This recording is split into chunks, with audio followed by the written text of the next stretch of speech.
Today, 2 years ago, that is on May 29, 2023, Senator Bola Tinubu was sworn in as President of the Federal Republic of Nigeria.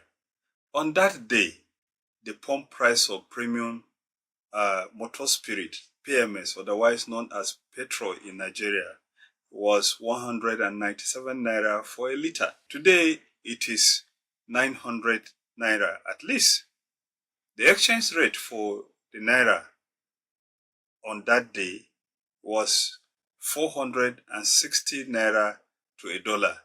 Today, a dollar goes for 1,500 Naira at least. There are complaints on the street that the government has not been doing so much, but the government is saying it has done a lot for the people, and it is time for people to begin to appreciate the work that government is doing to better their lives. We have confronted the costs of the past, from the unsustainable fuel subsidy, down through the volatility of the FX system, to the erosion of local government autonomy.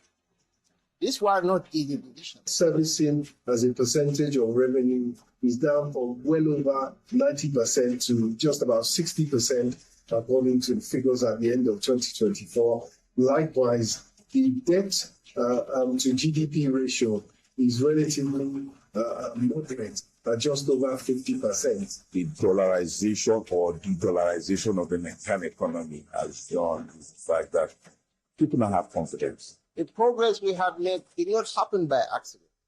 It is the result of calculated choices. What is really happening in Nigeria? What is the truth? Have we achieved much since President Bola Tinubu became President of the Federal Republic of Nigeria? This is The Other Side. My name is Rumande Shaulu.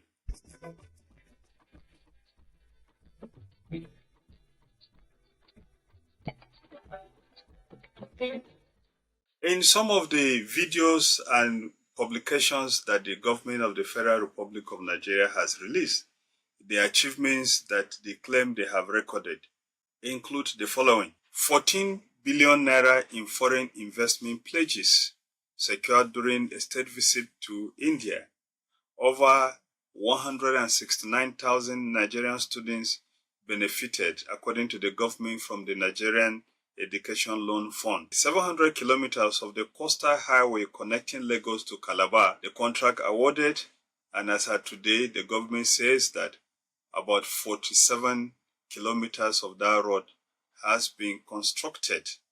According to the government, over 8,000 terrorists have been neutralized and over 8,000 kidnapped victims have been released. The government also says that it has secured $1 billion from the World Bank for health interventions.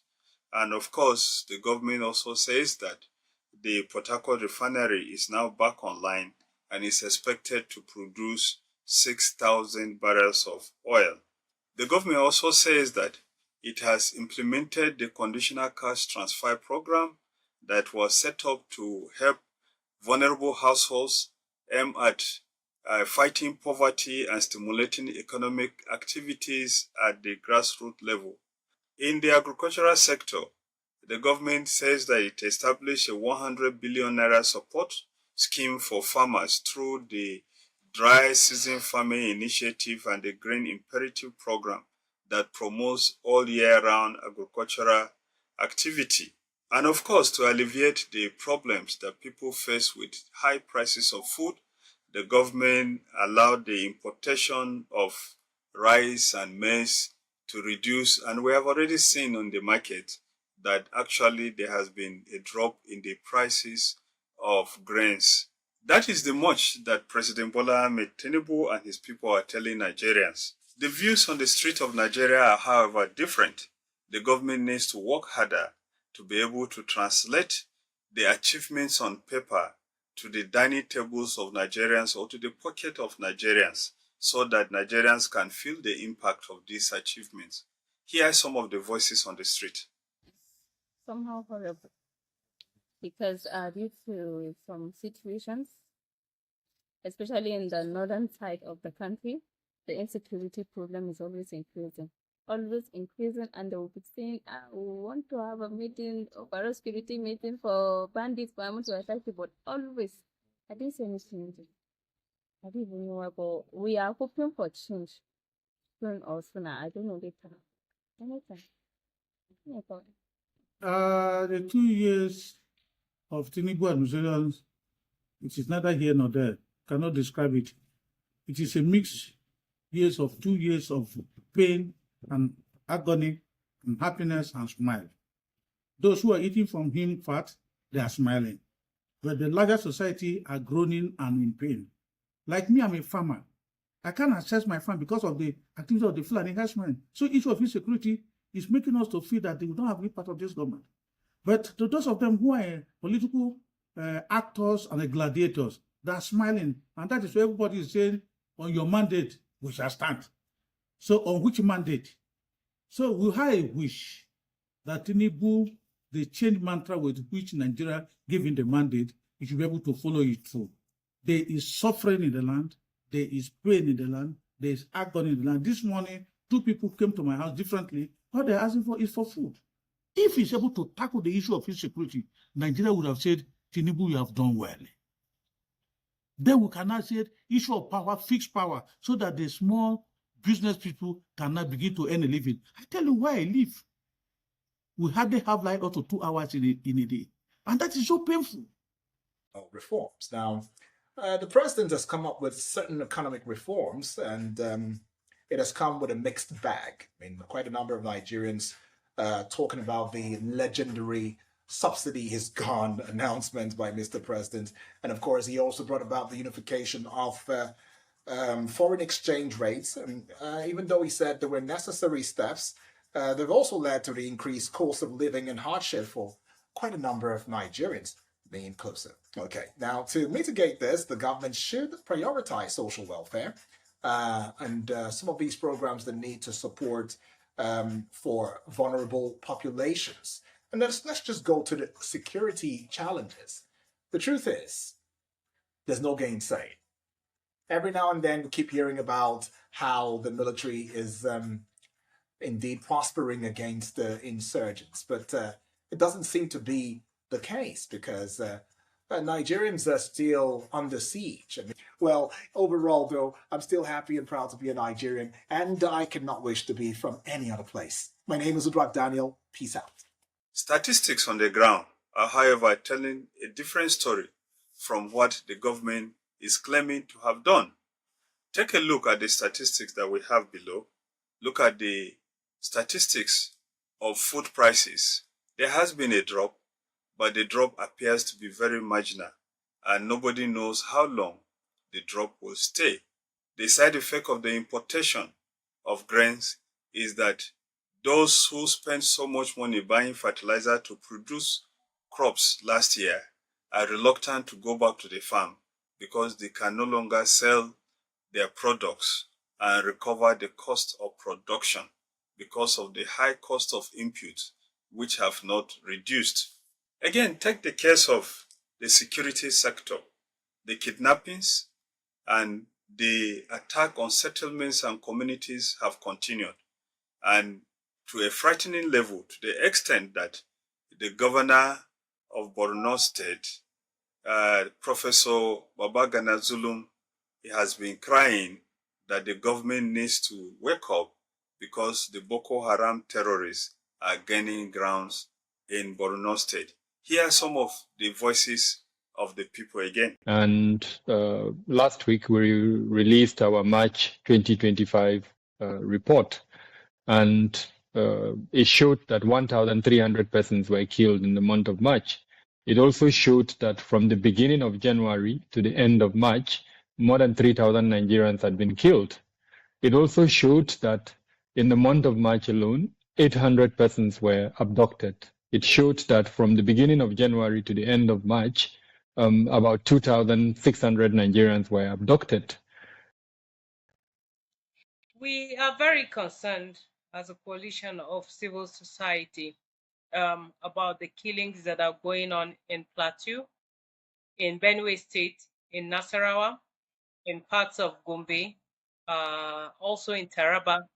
And we're concerned because of the geography of where these killings are taking place.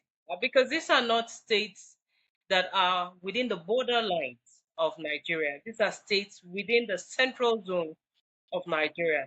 And to have many parts of this state under reference being taken over by terrorists while we have a government is totally unacceptable. And there are lots of other communities under Biu and under Dambo local government that on that axis that have since been ghost towns. Let me tell you a very clear example. Between Maiduguri and Damboa is 86 kilometers. We had over 8 communities, eight villages on that axis of 86 kilometers between Damboa and Maiduguri. Now between Damboa and Maiduguri, there's no single town that is existing. They are all ghost towns that have been taken over by shrubs, destroyed by terrorists for the past 11 years. No single town is existing between Damboa and Maiduguri. The same thing between Damboa and Biu, 100 kilometers. It has been closed. Why do we, if there is, we have technically defeated terrorists, we've closed camp, and there are progress in the prosecution of war on terror, why do we still close our roads? Why do we still have federal roads that are under lock and key, that it can only be opened when the military say, okay, let's move, and then they will have to go scan the road and people will move one way, and the road will be locked again until when they decide to open it? That's Damboa Maiduguri road. For Biu to Maiduguri 100-kilometer road, nobody is talking about that. It has been left for the terrorists to inhabit. So they move freely within 24 hours. They can even do their training in a broad daylight on the federal highway. The same military announced last month that the Buratai road that links Damaturu and Biu is a no-go zone for all their personnel. Why? If they have defeated terrorists, why are they announcing that the federal road cannot be utilized by commuters, by Nigerians on a broad daylight? While we have a lot of military formation, checking point, and the rest on the road. So why are we deceiving ourselves in this country? As of today, if you look at the statistics of those who have decamped from their parties to the PDP, there is no president, not even President Olusegun Obasanjo or President Goodluck Jonathan, or even the former President Muhammadu Buhari achieved so much as to almost empty the whole of the political structures of political parties in some whole states. We have today the case of Delta State. We have the ongoing case of Akwa Ibom State, and rumors have it that Osun State may soon follow. If Osun State follows and becomes an APC state again, with the rumors flying in the Abuja rumor mill, only governors Diri Doye and Sheyi Makinde may remain in the PDP in the south. And of course, if you add Alex Oti, the Labour Party governor of Abia State, if he chooses to remain, then the whole of the south will have only 3 opposition governors. And that is no small success for President Bola Tinubu. I want to have your comments and views. What is your assessment of the journey so far of what President Bola Tinubu has done? Is he more successful as a politician or as a builder? Why is it that Nigeria is not yet feeling the impact of the magic that he was said to have done in Lagos when they said he built Lagos up?